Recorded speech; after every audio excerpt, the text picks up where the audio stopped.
फटाफट से आंसर बताऊंगा, टाइम कम है, एग्जाम जल्दी शुरू होने वाले हैं, इसलिए फटाफट से आंसर करेंगे, आप नोट डाउन करते रहिएगा। पहला क्वेश्चन है, कम वोल्टेज पर बिजली उत्पादन और उच्च वोल्टेज पर बिजली संचरण का मुख्य कारण क्या होता है? तो इसका आंसर हो जाएगा ऑप्शन नंबर डी, जनरेटर के इंसुलेशन लागत वोल्टेज के साथ बढ़ जाती है। डी नंबर ऑप्शन राइट हो जाएगा। फटाफट से आंसर बताऊंगा, टाइम बहुत ही कम है हमारे पास। अगला क्वेश्चन देखिएगा, क्वेश्चन नंबर 2 है, ऑयल सर्किट ब्रेकर में चिंगारी को बुझाने के लिए अनुप्रयुक्त किया गया माध्यम कौन सा होता है?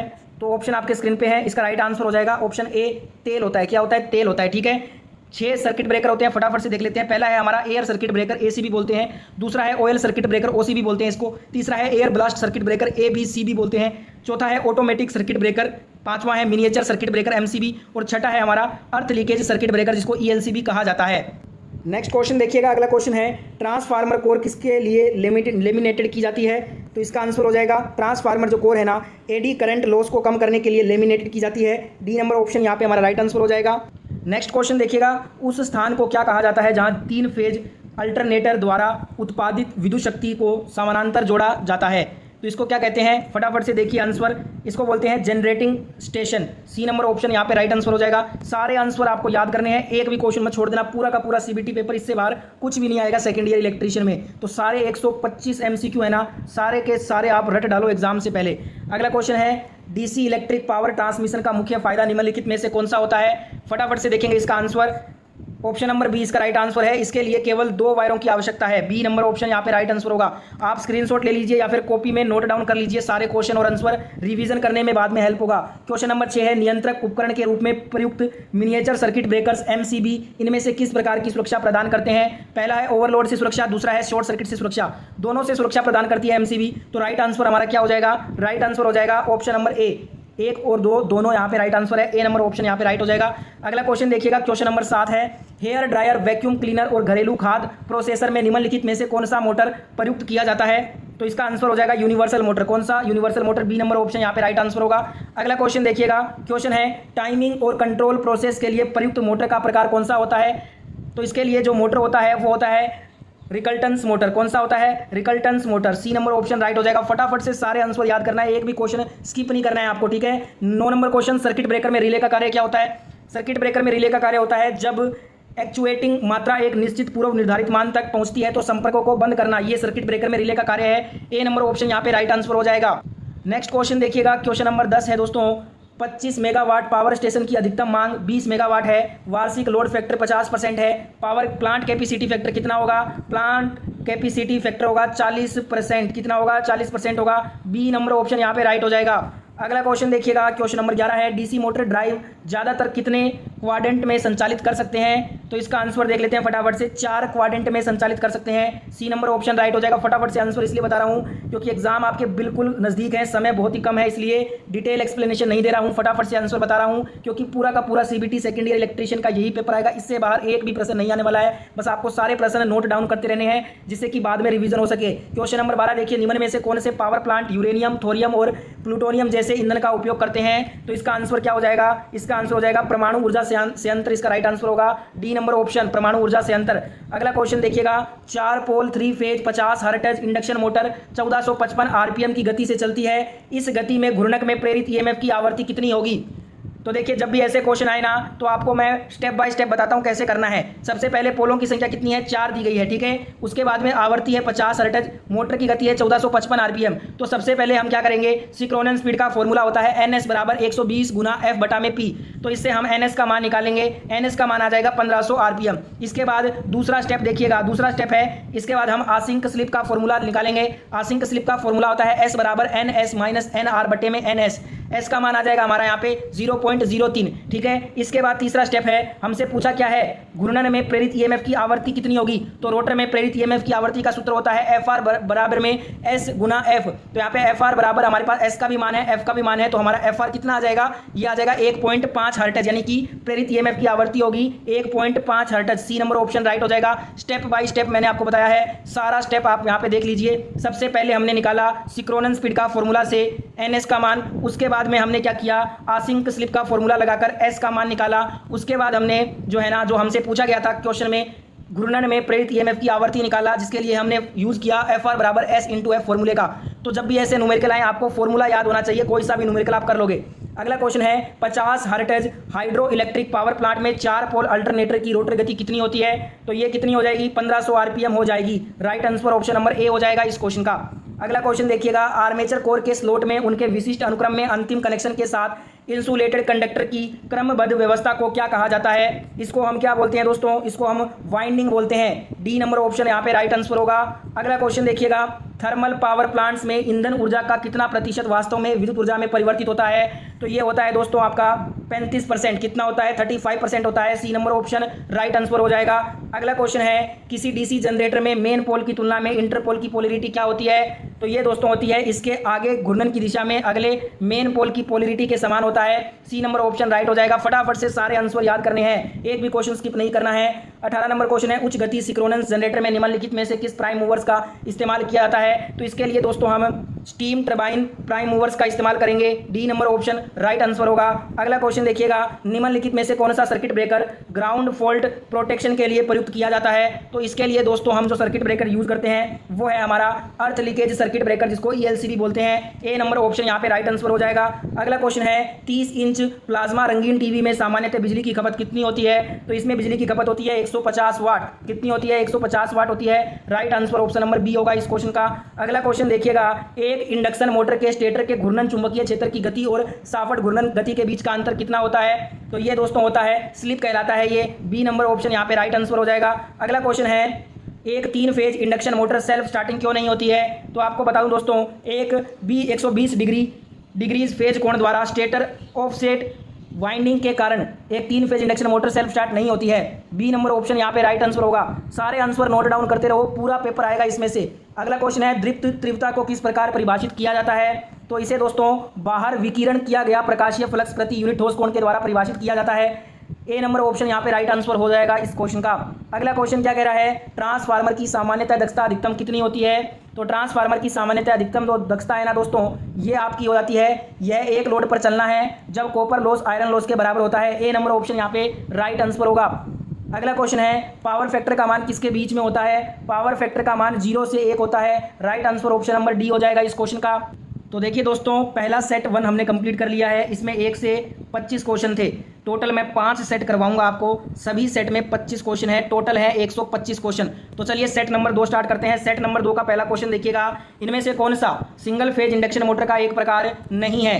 तो आपको बता दूं दोस्तों मैं, यहाँ पे हमारा राइट आंसर हो जाएगा option number C, slip ring induction motor. C number option right होगा। ये इंडक्शन मोटर का प्रकार नहीं है। देखिए, सिंगल फेज इंडक्शन मोटर कौन कौन सी होती है? स्प्लिट फेज इंडक्शन मोटर होती है, रिकल्सन स्टार्ट इंडक्शन मोटर होती है, शेडेड पोल इंडक्शन मोटर होती है, यूनिवर्सल मोटर होती है, कैपेसिटर इंडक्शन मोटर होती है। ये सभी क्या है? सिंगल फेज इंडक्शन मोटर है। 3 फेज इंडक्शन मोटर कौन कौन सी होती है? Slip ring induction motor, squirrel cage induction motor, commutator motor. ये सभी 3 फेज इंडक्शन मोटर है। ठीक है, अगला क्वेश्चन देखिएगा, विद्युत उपकरण में इंसुलेटर की भूमिका किससे सुरक्षा करना होता है? तो ये दोस्तों आपका राइट आंसर होगा इलेक्ट्रिकल कंडक्टर से। बी नंबर ऑप्शन राइट होगा। पीवीसी का फुल फॉर्म होता है पॉलीविनाइल क्लोराइड, वीसीएम का फुल फॉर्म होता है मोनोमर विनाइल क्लोराइड। ठीक है, अगला क्वेश्चन देखिएगा, क्वेश्चन नंबर 3 है, ट्रांसफार्मर में उस वाइंडिंग को क्या कहते हैं जो आपूर्ति से जुड़ी होती है? उसे हम क्या बोलेंगे? प्राइमरी वाइंडिंग कहते हैं। बी नंबर ऑप्शन राइट हो जाएगा। यहाँ पे आप देख सकते हैं, ये है प्राइमरी वाइंडिंग, ये है सेकेंडरी वाइंडिंग। ठीक है, अगला क्वेश्चन देखिए दोस्तों, नेक्स्ट क्वेश्चन है। क्वेश्चन में आपसे पूछ रहा है कि सिंक्रोनस जनरेटर के संदर्भ में निम्नलिखित में से कौन सा कथन सही है? पहला कथन है, उनमें स्टेशनरी आर्मेचर और रोटेटिंग फील्ड वाइंडिंग होती है। आर्मेचर और फील्ड वाइंडिंग दोनों स्टेशनरी होती है। आर्मेचर और फील्ड वाइंडिंग दोनों रोटेटिंग होती है। चौथा कथन है, उनमें रोटेटिंग और आर्मेचर और स्टेशनरी फील्ड वाइंडिंग होती है। तो इसका राइट आंसर हो जाएगा पहला ही कथन आपका सत्य है, बाकी तीनों जो कथन है वो गलत हैं। ठीक है, तो ए नंबर ऑप्शन यहाँ पे राइट आंसर होगा। सारे आंसर याद करना है, पूरा का पूरा पेपर आएगा इलेक्ट्रीशियन CBT सेकेंड ईयर का। अगला क्वेश्चन है, 50 हर्ट्ज की आवृत्ति के ऑल्टरनेटिंग करंट को एक कैपेसिटर 20 प्रतिघात प्रदान करता है। यदि आवृत्ति 100 हर्ट्ज हो जाती है तो प्रतिघात कितना हो जाएगा? तो देखिए दोस्तों, फॉर्मूला कौन सा होगा? फॉर्मूला होता है F1 गुना XC1 बराबर होता है F2 बराबर F2 गुना XC2। F1 गुना XC1 बराबर होता है F2 गुना XC2 के। तो यहाँ पे हमें वैल्यू निकालनी है XC2 की। तो XC2 की वैल्यू निकालेंगे ना तो हमारा राइट आंसर क्या हो जाएगा? 10 आएगा। 10 ओम राइट आंसर होगा। D number option. फॉर्मूला या ट्रिक कहो ये ट्रिक याद रखिएगा, जब भी ऐसे न्यूमेरिकल आए ना F1 गुना XC1 कर लीजिएगा बराबर में F2 गुना XC2। उसके बाद में या तो आपसे XC2 का वैल्यू पूछेगा या XC1 का, जितनी भी वैल्यू दी गई है सारी वैल्यू आपको यहाँ पे पुट करनी है, आपका आंसर आ जाएगा। ठीक है, अगला क्वेश्चन क्या कहता है, निम्नलिखित में से कौन सा डिवाइस स्विच और सुरक्षात्मक डिवाइस के रूप में प्रयुक्त किया जाता है? तो यहाँ पे राइट आंसर हो जाएगा मिनिएचर सर्किट ब्रेकर। देखिए बी नंबर ऑप्शन राइट होगा। इंटरमीडिएट स्विच एक स्विच डिवाइस है, मिनिएचर सर्किट ब्रेकर स्विच और सेफ्टी दोनों प्रकार का डिवाइस है, triple pole iron clad switch ये स्विच डिवाइस है, फ्यूज एक सेफ्टी डिवाइस है। ठीक है, अगला क्वेश्चन देखिएगा, एक डिवाइस जो निश्चित डीसी वोल्टेज को परिवर्तनीय वोल्टेज में परिवर्तित करता है उसे क्या कहा जाता है? उसे हम क्या कहते हैं दोस्तों? उसे हम इन्वर्टर कहते हैं। क्या कहते हैं? इन्वर्टर कहते हैं। C number option right answer होगा।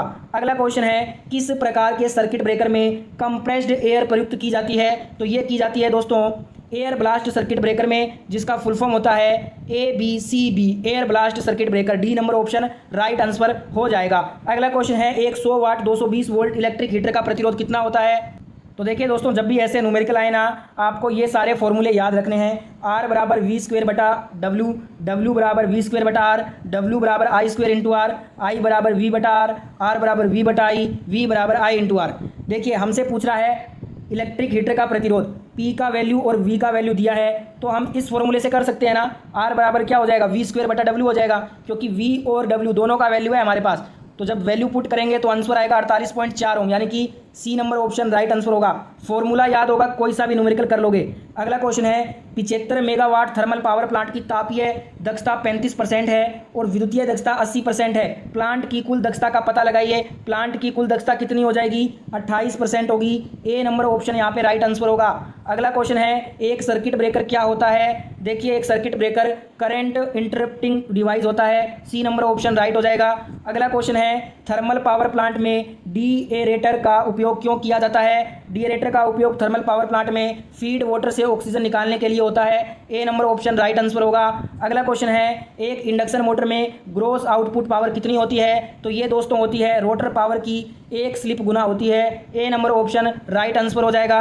अगला क्वेश्चन है, जब sodium vapour lamp switch on किया जाता है तो यह किसकी उपस्थिति के कारण लाल रंग का प्रकाश देता है? ये देता है दोस्तों नियोन की उपस्थिति के कारण। सी नंबर ऑप्शन राइट होगा। यह है सोडियम वेपर लैंप का डायग्राम। अगला क्वेश्चन है, विद्युत कार्य के लिए सामान्य विनिर्देशों के अनुसार स्विच रूम के लिए पसंदीदा स्थान इनमें से कौन सा होगा? तो ये होगा दोस्तों ग्राउंड फ्लोर पर प्रवेश द्वार के पास। D number option right answer होगा। अगला क्वेश्चन है, 50 हर्ट्ज पर कार्यरत 4 पोल्स वाले एक हाइड्रो पावर प्लांट के रोटर की गति कितनी होगी? तो इसके लिए फॉर्मूला कौन सा लगाएंगे हम? NS बराबर 120 गुना F बटे में P होता है, जहाँ पे हमारे पास F का मान भी है P का मान भी है। तो हम क्या करेंगे? हम NS का मान निकाल लेंगे। तो NS का मान आएगा 1500 RPM। D number option right होगा। ये फॉर्मूला याद होगा तो आराम से कर लोगे न्यूमेरिकल। अगला क्वेश्चन है, ऑल्टरनेटर की रेटिंग किस में देते हैं? किलो वोल्ट एम्पियर में। बी नंबर ऑप्शन राइट होगा। KVA नहीं होगा ना ऑप्शन में, तो MVA होगा, जरूर ध्यान रखिएगा। किलो वोल्ट एम्पियर या मेगा वोल्ट एम्पियर दोनों ही राइट आंसर होता है, पर हमेशा किलो वोल्ट एम्पियर ही ऑप्शन में होता है, तो इसलिए right answer kilo volt ampere करना है। अगला क्वेश्चन है, ये वाला क्वेश्चन हो चुका है हमारा। अगला क्वेश्चन देखिएगा, स्टार डेल्टा स्टार्टर विधि में प्रत्येक फेज वाइंडिंग में वोल्टेज किसके बराबर होती है? जहां VL लाइन वोल्टेज है, तो ये दोस्तों ये बराबर होती है लाइन वोल्टेज अंडर रूट में कितना है? 3 है। ठीक है, लाइन वोल्टेज अंडर रूट 3 के बराबर होता है। ये right answer B number option हो जाएगा। अगला क्वेश्चन देखिएगा, क्वेश्चन है, 2 पोल 3 फेज इंडक्शन मोटर में 3 फेज वाइंडिंग्स एक दूसरे के साथ कितनी दूरी पर होंगी? तो ये होंगी 120 डिग्री पर। Right answer option number B हो जाएगा इस क्वेश्चन का। अगला क्वेश्चन है, 3 फेज 4 वायर AC सिस्टम में वोल्टेज असंतुलन निम्न में से किसके कारण होता है? तो ये होता है असंतुलित सिंगल फेज लोड के कारण। सी नंबर ऑप्शन राइट होगा। पूरा का पूरा सेकंड ईयर का इलेक्ट्रीशियन CBT एग्जाम इस साल का यही आएगा, इससे बाहर एक भी प्रश्न नहीं आएगा। तो टोटल 125 MCQ आपके लिए लेकर आया हूँ। सारे MCQ याद कर लो, अच्छे नंबर से पास हो जाओगे इलेक्ट्रीशियन सेकंड ईयर एग्जाम में। अगला क्वेश्चन है, जब ओवरहेड ट्रांसमिशन लाइन की लंबाई 150 किलोमीटर से अधिक है और लाइन वोल्टेज 10 किलो वोल्ट है से अधिक है, तो इसे किसके रूप में माना जाता है? तो इसे माना जाता है दोस्तों लंबी ट्रांसमिशन लाइन के रूप में। ए नंबर ऑप्शन राइट आंसर हो जाएगा।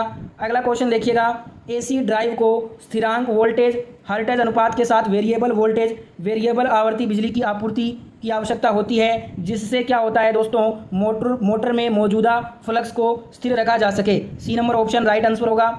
अगला क्वेश्चन है लॉन्ग ट्रांसमिशन लाइन का वोल्टेज रेटिंग कितना होता है, तो ये होता है 100 किलो वोल्ट से अधिक। राइट आंसर ऑप्शन डी हो जाएगा। अगला क्वेश्चन है एक कोर टाइप ट्रांसफार्मर में क्या होता है, एक कोर टाइप ट्रांसफार्मर में एक चुंबकीय पथ होता है। C number option right answer होगा। अगला क्वेश्चन है उस ट्रांसफार्मर को क्या कहा जाता है जिसमें कॉमन लेमिनेटेड कोर पर एक से अधिक प्राइमरी या एक से अधिक सेकेंडरी वाइंडिंग होती है। इसे हम बोलते हैं दोस्तों multiple winding transformer. D number option right होगा। इसी के साथ सेट नंबर 2 भी हमारा कंप्लीट हो गया। अब अपने स्टार्ट कर रहे हैं सेट नंबर 3। देखिए दोस्तों सेट नंबर 3 का पहला क्वेश्चन है यदि 6 पोल इंडक्शन मोटर के स्टेटर को आपूर्ति की आवृत्ति 50 हर्ट्ज है और रोटर की आवृत्ति 2 हर्ट्ज है तो स्लिप की प्रतिशतता क्या होगी। तो स्लिप की प्रतिशतता क्या होगी दोस्तों, ये इसके लिए फॉर्मूला देखिए कौन सा है, एफ आर बराबर एस गुना एफ। जहाँ पे हमारे पास एस का मान निकालना है तो एस बराबर 50/2 हो जाएगा। यानी कि जो हमारा राइट आंसर होगा दोस्तों वो क्या होगा, 4% होगा। क्या होगा, 4%। सी नंबर ऑप्शन राइट होगा। फॉर्मूला आपको ये लगाना है, उसके बाद वैल्यू पुट करके इस टाइप से करके आप जब करोगे न्यूमेरिकल तो आंसर आएगा 4%। अगला क्वेश्चन देखिएगा ट्रांसफॉर्मर में निम्नलिखित में से कौन सी वाइंडिंग का क्रॉस सेक्शनल क्षेत्र अधिक होता है, तो ये होता है कम वोल्टेज वाइंडिंग का। B number option right answer होगा। अगला क्वेश्चन है डीसी जनरेटर में इनपुट की प्रकृति क्या होती है। देखिए अगर वीडियो अच्छा लग रहा है तो सभी प्यारे दोस्त एक बार वीडियो को लाइक कीजिएगा। आपके लिए इतना मेहनत कर रहे हैं तो सभी प्यारे दोस्त एक बार लाइक कर दीजिए और ज़्यादा से ज़्यादा अपने सेकंड ईयर के जितने भी इलेक्ट्रीशियन के दोस्त हैं सभी की मदद करने के लिए ये पेपर उनके साथ ज़रूर शेयर करना, ज़्यादा से ज़्यादा ग्रुप में शेयर करिएगा। चैनल को सब्सक्राइब करके नोटिफिकेशन ऑन कर लीजिए रोजाना आईटीआई की वीडियो देखने के लिए। डीसी जनरेटर में इनपुट की जो प्रकृति होती है वो दोस्तों यांत्रिक शक्ति कहलाती है। C number option right answer होगा। अगला क्वेश्चन है एक सिंक्रोनस मोटर की गति प्रत्यक्ष रूप से किस प्रकार भिन्न की जा सकती है, तो ये की जा सकती है आपूर्ति की आवृत्ति को बदलकर। यहाँ पे ये फॉर्मूला आप ध्यान रखिएगा, एन एस बराबर 120 गुना एफ बटे में पी होता है। सी नंबर ऑप्शन यहाँ पे राइट आंसर हो जाएगा। अगला क्वेश्चन देखिएगा दोस्तों किसी पावर प्लांट की अधिकतम मांग 80 मेगावाट है, उपयोगिता फैक्टर 0.8 है, प्लांट की आरक्षित क्षमता कितनी होगी, प्लांट की आरक्षित क्षमता होगी 20 megawatt. D number option right answer होगा। सारे के सारे क्वेश्चन आपके सीबीटी सेकंड ईयर इलेक्ट्रीशियन में पूछे जाएंगे, इनसे बाहर एक भी प्रश्न नहीं आएगा। इसलिए 125 एमसीक्यू का ये वीडियो है, 125 एमसीक्यू याद कर लो, अच्छे नंबर से पास हो जाओगे इलेक्ट्रीशियन सेकंड ईयर एग्जाम में। तो बिना स्किप किए हुए एक भी क्वेश्चन को स्किप मत कर देना, जो क्वेश्चन स्किप कर दोगे वो पेपर में आ जाएगा, बाद में पछताओगे। इसलिए बिना स्किप किए हुए पूरा वीडियो लास्ट तक देखिएगा और 125 एमसीक्यू क्वेश्चन रट लीजिए। अगला क्वेश्चन है इलेक्ट्रिक बेल में किस प्रकार के चुंबक का इस्तेमाल होता है, तो इलेक्ट्रिक बेल में दोस्तों इलेक्ट्रोमैग्नेटिक प्रकार का चुंबक इस्तेमाल होता है। D number option right answer होगा। अगला क्वेश्चन है बहुत उच्च गति के ऑल्टरनेटर में किस प्रकार का रोटर प्रयुक्त होता है, तो इसमें दोस्तों हमारा non salient pole rotor use होता है। राइट आंसर ऑप्शन सी हो जाएगा। अगला क्वेश्चन है यूनिवर्सल मोटरों में कंपनसेटिंग वाइंडिंग किस लिए प्रयुक्त की जाती है, तो ये प्रयुक्त की जाती है आर्मेचर प्रतिक्रिया के प्रभाव को कम करने के लिए। ए नंबर ऑप्शन यहाँ पे राइट आंसर हो जाएगा। अगला क्वेश्चन है 220 वोल्टेज एसी सप्लाई के 1 टन एयर कंडीशनर की सामान्य अनुमानित रेटिंग क्या होगी, तो इसकी सामान्य अनुमानित रेटिंग होगी 1600 वाट। इसकी जो रेटिंग होती है वो 1600 वाट से 1750 वाट होती है। D number option right answer होगा। अगला क्वेश्चन है दोस्तों देखिएगा किस प्रकार की वायरिंग सबसे लोकप्रिय, सबसे मजबूत और सबसे अधिक उपयोग किया जाने वाली वायरिंग होती है, तो ये वायरिंग होती है कंसीड कंड्यूट वायरिंग। ठीक है, B number option right answer होगा।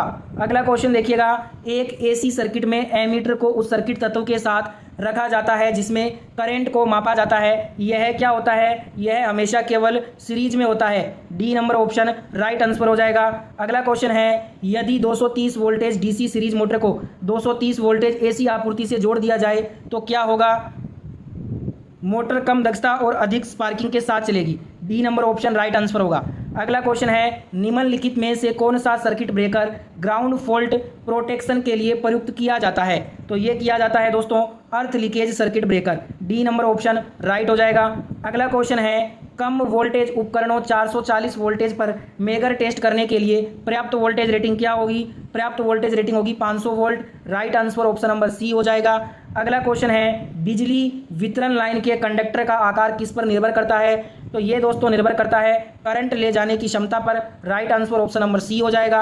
अगला क्वेश्चन है किस पावर प्लांट के लिए लोड फैक्टर को किसके अनुपात के रूप में परिभाषित किया जाता है? तो ये किया जाता है औसत लोड और अधिकतम मांग का अनुपात पर। Right answer option number A हो जाएगा। नेक्स्ट क्वेश्चन है, यदि इलेक्ट्रिक ट्रांसमिशन लाइन के लाइव कंडक्टर गिर के जमीन पर को छूते हैं तो निम्न में से कौन सी घटना होगी? तो उस घटना को बोलते हैं करंट भूमि में प्रवाहित होगा। Right answer option number D हो जाएगा। अगला क्वेश्चन है, प्राथमिक संचरण में विद्युत आपूर्ति लोड सेंटर तक किसके द्वारा ट्रांसमिट की जाती है? तो ये दोस्तों 3 फेज 3 तार में ट्रांसमिट की जाती है। D number option right answer होगा।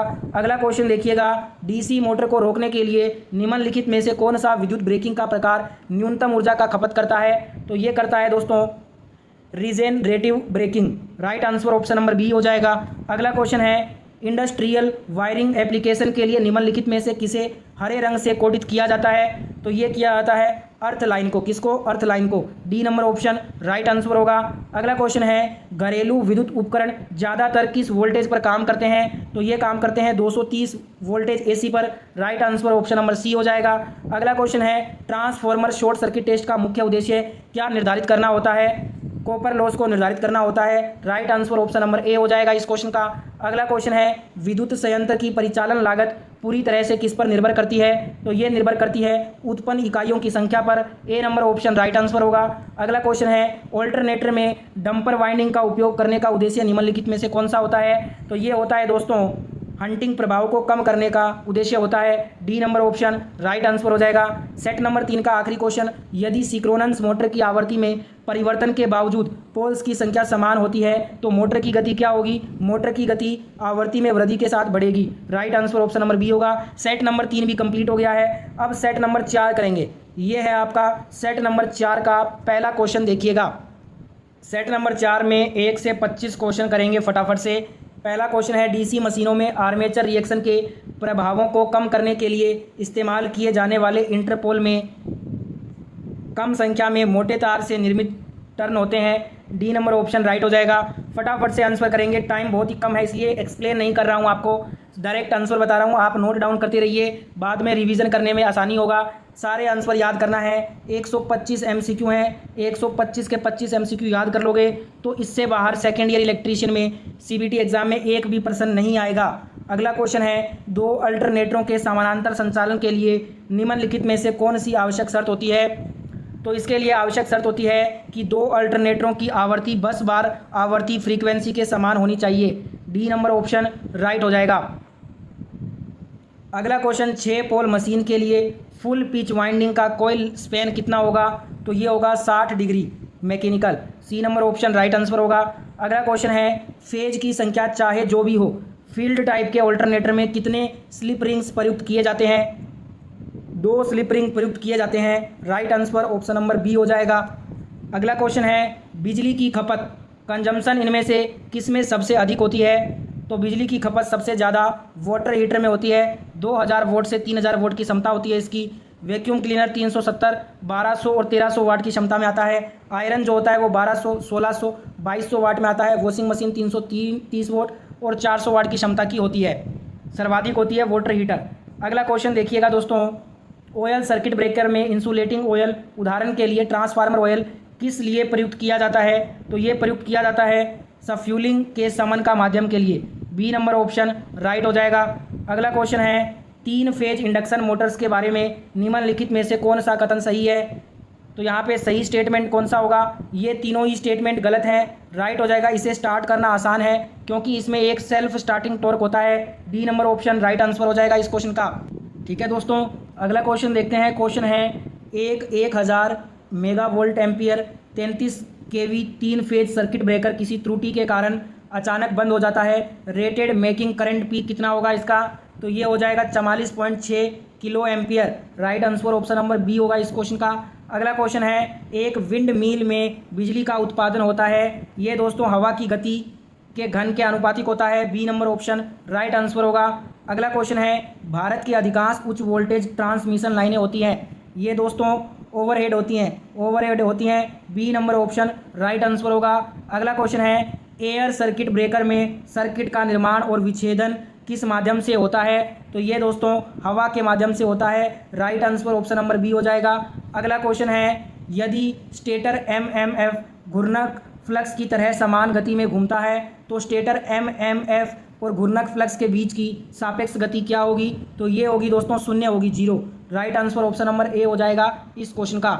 नेक्स्ट क्वेश्चन देखिएगा दोस्तों, अगला क्वेश्चन है लेड एसिड बैटरी में ऊर्जा किस रूप में संग्रहित होती है?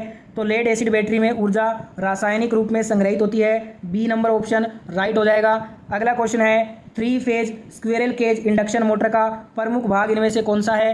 तो प्रमुख भाग स्क्विरल केज इंडक्शन मोटर का होता है स्टेटर और रोटर दोनों, ए नंबर ऑप्शन राइट आंसर होगा। अगला क्वेश्चन है ट्रांसमिशन लाइन केबल में मौजूद चार्जिंग करंट कितना होता है? ये दोस्तों वोल्टेज को 90 डिग्री से लीड करता है, आगे रहता है, सी नंबर ऑप्शन राइट होगा। अगला क्वेश्चन है उच्च टर्मिनल वोल्टेज प्राप्त करने के लिए आमतौर पर 3 फेज अल्टरनेटर को कैसे कनेक्ट किया जाता है? तो ये दोस्तों डेल्टा कनेक्टेड होते हैं, D number option right answer होगा। देखिए स्टार कनेक्शन में कम वोल्टेज को उच्च विद्युत धारा में उत्पन्न करता है, डेल्टा कनेक्शन उच्च विद्युत धारा को कम वोल्टेज में जो है ना उत्पन्न करता है। अगला क्वेश्चन है गैस टरबाइन पावर प्लांट आमतौर पर किसकी पूर्ति के लिए प्रयुक्त किया जाता है? तो ये दोस्तों प्रयुक्त किया जाता है पीक लोड के लिए, B number option right answer होगा। अगला क्वेश्चन है ट्रांसफार्मर की वाइंडिंग के लिए कौन सा वायर प्रयुक्त किया जाता है? तो इसके लिए दोस्तों सुपर इनेमल्ड कॉपर वायर यूज होता है, D number option right answer होगा। अगला क्वेश्चन है आर्मेचर कॉइल का प्रतिरोध किसका उपयोग करके मापा जाता है? तो ये मापा जाता है केल्विन ब्रिज से, right answer option number C हो जाएगा। अगला क्वेश्चन है ट्रैक्शन प्रणाली में निम्नलिखित में से कौन सी स्टार्टिंग विधि को वरीयता दी जाती है? तो इसमें दोस्तों वेरिएबल स्पीड ड्राइव को वरीयता दी जाती है, ए नंबर ऑप्शन राइट हो जाएगा। अगला क्वेश्चन है किसी ट्रांसफार्मर में अधिक क्रॉस सेक्शनल एरिया वाली वाइंडिंग एक क्या होती है? ये निम्न वोल्टेज वाइंडिंग होती है, D number option right answer होगा। अगला क्वेश्चन है यदि किसी रेफ्रिजरेटर की बिजली की खपत 680 किलोवाट आवर वर्ष है और बिजली का खर्च 50 पैसे प्रति किलोवाट आवर है तो 2 वर्ष में बिजली का खर्च कितना होगा? तो देखिए दोस्तों 1 साल में कितना है 340 रुपये है, क्योंकि यहाँ पे पैसे में था हमने रुपए में चेंज किया तो 340 हो गया। 2 साल के लिए 340 को 2 से गुना कर देंगे, 680 रुपये हो जाएगा, सी नंबर ऑप्शन। अगला क्वेश्चन देखिएगा काम करने की क्षैतिज स्थिति के साथ सड़क पर प्रकाश के लिए सबसे उपयुक्त लाइट्स कौन सी होती है? तो ये होती है sodium vapour light, right answer option number A हो जाएगा इस क्वेश्चन का। अगला क्वेश्चन है फर्श और बिजली के स्विच के बीच मानक ऊंचाई कितनी होती है? तो ये होती है 48 इंच होती है, B number option right answer होगा। लास्ट क्वेश्चन सेट नंबर 4 का लॉन्ग ट्रांसमिशन लाइन का वोल्टेज रेटिंग कितना होता है? तो ये होता है 100 किलो वोल्ट एम्पियर से अधिक, डी नंबर ऑप्शन राइट हो जाएगा। इसी के साथ सेट नंबर 4 कंप्लीट हो गया है। सेट नंबर 5 आपके स्क्रीन पे आ गया है। सेट नंबर 5 आखिरी सेट है इस वीडियो का, इसमें भी 1 से 25 क्वेश्चन है। तो फटाफट से पहला क्वेश्चन देखिए 5 किलो ओम 0.5 वाट प्रतिरोध की वोल्टेज रेटिंग याद करो। इसके लिए फॉर्मूला लगाएंगे W बराबर V² होता है, वैल्यू पुट करेंगे, आंसर आ जाएगा 50 voltage, D number option right answer होगा। फॉर्मूला याद होगा, कोई सा भी सवाल कर दोगे।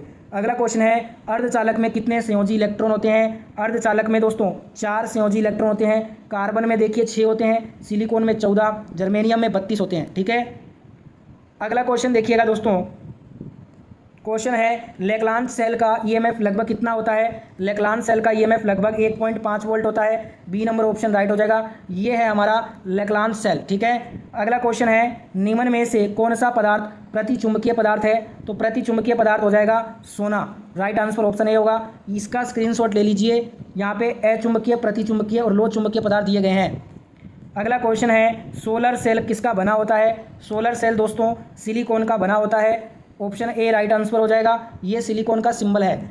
अगला क्वेश्चन है फिलामेंट लैंप आमतौर पर किसके पावर फैक्टर पर काम करता है? फिलामेंट लैंप आमतौर पर एकक पावर फैक्टर पर काम करता है, ये है फिलामेंट लैंप। इसका फिलामेंट टंगस्टन का बना होता है, ध्यान रखिएगा। सी यहाँ पे हमारा राइट आंसर क्या हो जाएगा?